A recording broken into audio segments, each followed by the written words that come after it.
আমাদের পালালে চলবে না কচ্ছপ। জলদানবের মুখোমুখি হয়ে আমাদের ঝলককে বাঁচাতেই হবে।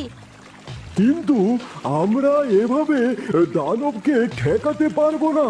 আমরা যত কিছুই করি ওই দানব মরবে না, কারণ ওর প্রাণ ভোমরা একটা জায়গায় বন্দি আছে। আমরা তাহলে এখন কি করব?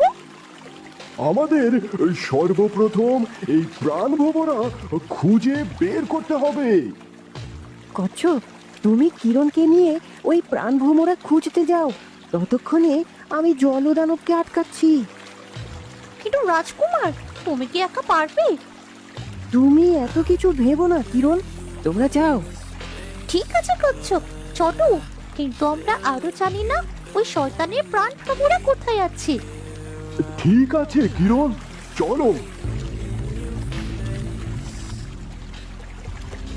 খবরদার শয়তান, আমার বন্ধুকে মেরে ফেলার মতো ভুল করবি না, ওকে ছেড়ে দে বলছি।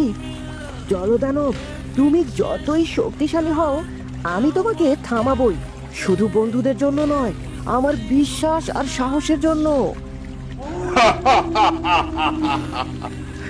বিশ্বাস, সাহস এসব আমার জন্য কোনো গুরুত্বপূর্ণ নয়। তোর এই মনোবল আমি চূর্ণ করে ফেলবো। ঝলক, তুমি নিরাপদে থাকো, আমি দানবকে দেখছি। তুই একা আমার সাথে লড়াই করবি? হাস্যকর। আমাকে তুচ্ছ ভেবে ভুল করো না।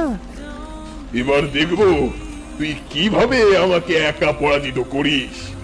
আয় আমার অস্ত্রের মুখোমুখি হ। দ্রুত তার হাত নাড়িয়ে জলদানবের শক্তি এড়ায়।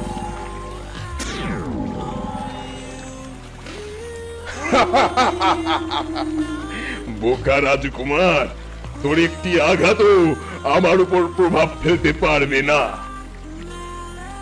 এখন সুযোগ এসেছে আমাদের জলদানবের প্রাণ ভোমরা খুঁজে বের করার। কিরণ, আমার সাথে চলো।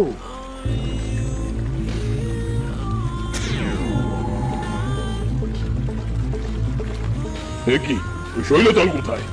বন্ধু, তুমি কোথায় হারিয়ে গেলে? এবার কোথায় পালাবি শয়তান? তোর বন্ধু এখন আমাদের হাতেই বন্দি। এবার তোর পালা। তোমরা নিরাপদ স্থানে লুকিয়ে পড়ো ঝলক, আমি ওই শয়তানটাকে দেখছি।